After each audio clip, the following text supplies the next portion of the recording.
How do you deal with difficult people? Is you learn to respond to those people in the opposite spirit. What I mean by that is this: when someone comes at you with hatred, what should your response be? Love.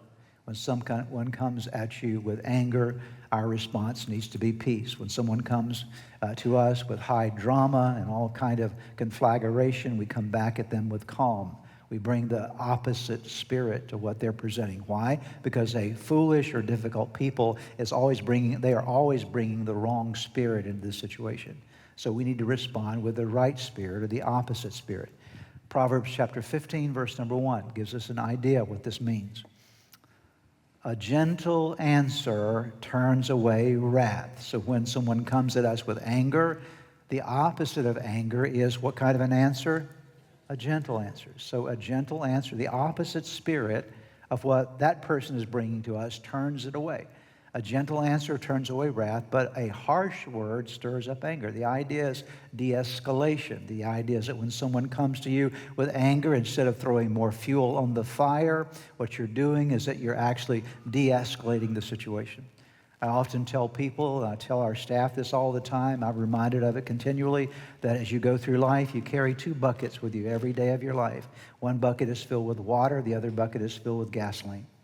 And when you find a fire, you either throw the bucket of gasoline on the fire, which causes things to be worse, or you'll put some water on the fire, which de-escalates it. That's the idea of the opposite spirit. Matthew chapter 5, verse number 43. You've heard that it was said, love your neighbor and hate your enemy.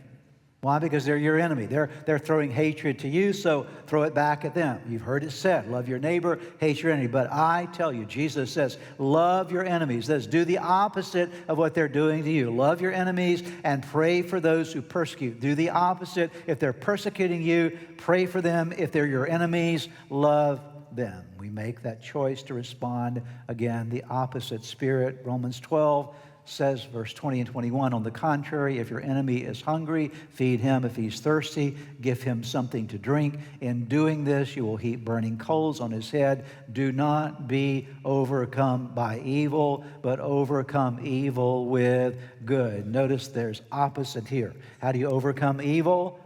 Not with more evil. You overcome evil by bringing good into the situation.